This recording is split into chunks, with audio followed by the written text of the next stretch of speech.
Hey everybody, Captain B and another episode of the Blue Tortuga.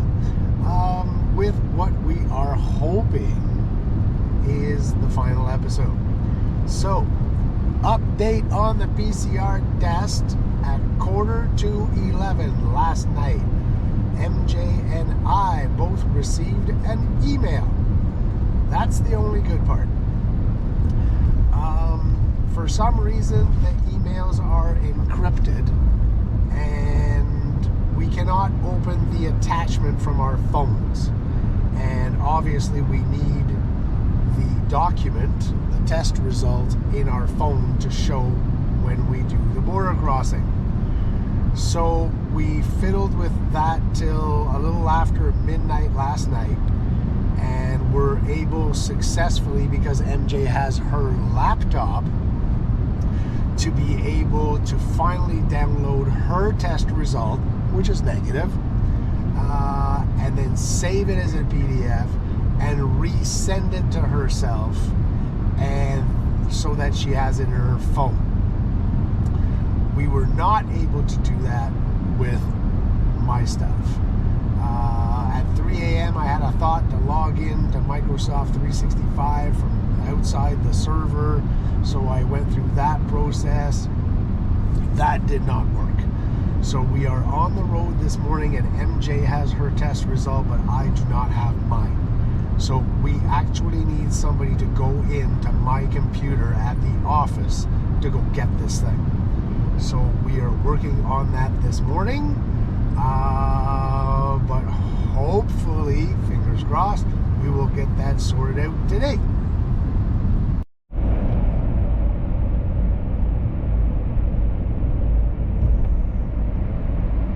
Back crossing the tunnels between Virginia and West Virginia. I love these tunnels.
Virginia Mountaineers. There's the stadium in the background. So we are just outside of Pittsburgh, Pennsylvania. So that's the good news. We're in Pennsylvania. More good news. Sailor C was very kind enough to go to the Stouffville office, and after a little bit of searching, found the famous email with the link to my PCR test result, and she was able to save it as a PDF and read it as well, so I had negative. So that's all awesome, and she has sent that to us, so we are super appreciative of her having done that. So the bad news, we can't get the emails that Sailor C has sent because Bell has, at midnight last night, expired our plan, which we were supposed to have until at least the 17th, and our data plan and our roaming plan has been cut off. So we're a step closer to getting what we need, but now we got to get on the phone and call Bell.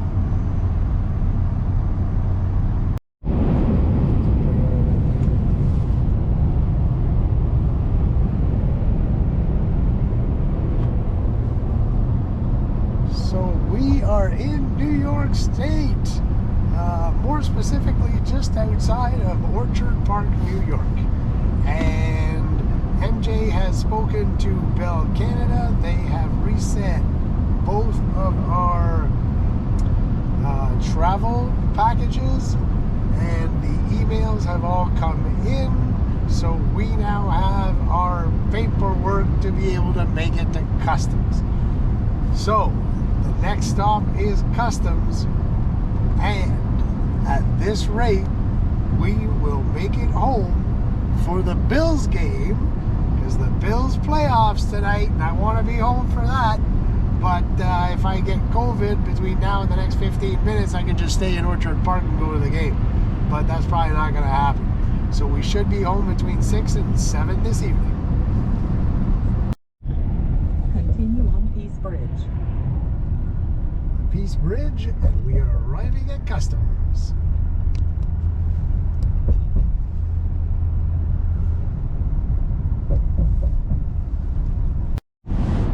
We are through customs, and yes, we did have to show our COVID test, so I'm glad that worked. But we're in Canada, and for the first time ever in my life, in the many times that I have gone through the border, I've never been given a gift, and Canada Border Services has given me a gift today. A take-home COVID test, because I've been randomly selected, and I have to bring this home, follow the instructions, and submit in some kind of COVID test. So we'll have to figure that out when we get home.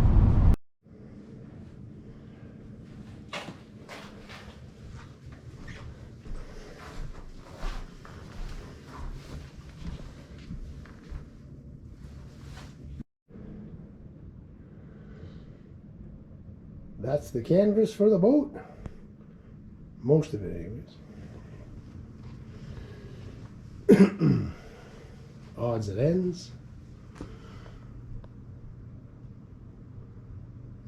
The dog stroller. The snorkeling gear. And a frozen dinghy. The truck is unloaded. We are home. And yep, it's minus 16 or something outside.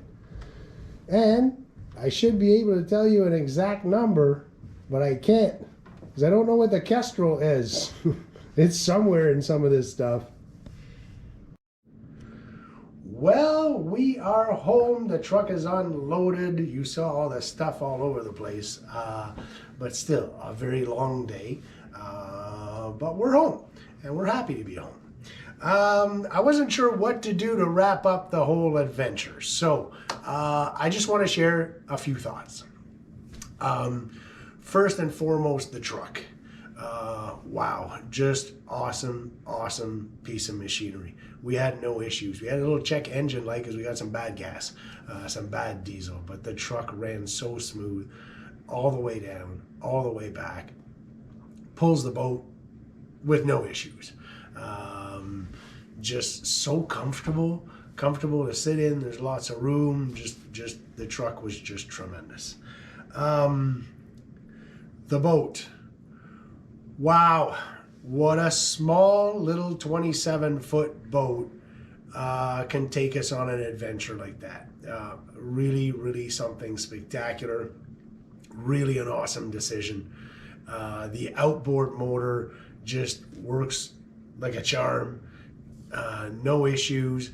Yes, it's a single engine, so it's a little harder to dock, but the bow thruster, you have to do a little bit more work. Yes, we get bounced around a little bit, and that's certainly part of the whole experience with this boat. But this boat can take you to any body of water in North America. You hitch it up, take it there, and live the adventure you want. And I think that that's really a concept which can't be had in a lot of other vessels. So it's a little cramped, there's no doubt about it. There's a few things I think we need to tend to, and there's a few that we just have to live with. But really pleased about the boat. Gear, I'll give you my best and worst. The best piece of gear, I'm gonna have to say, is that $15 fan that at last minute we just threw in the pile. We said, well, what if it's hot and we need a fan? Just bring a fan. So we just took the $15 Walmart fan and threw it in the boat. We used it on many nights, and we used it every single day to get air into the cubby for the dog. So that was awesome to bring that. Close tie to that is the big ball fenders.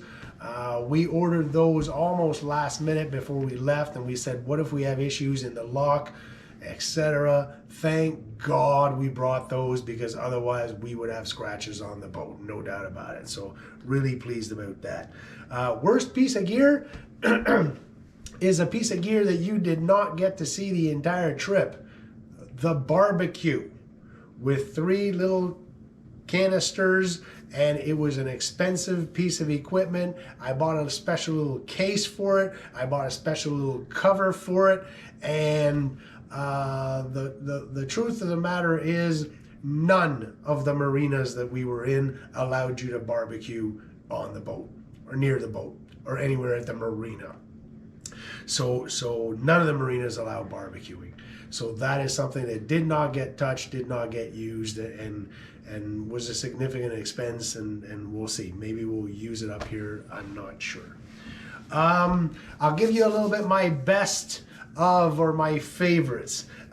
Best location, without a doubt, Key West. There is so much to see, so much to do. If you're going to spend more than a night or two and you want things to visit, the whole atmosphere, everybody there is sort of on holidays, on vacation. You just can't beat it. Best location, without a doubt, Key West.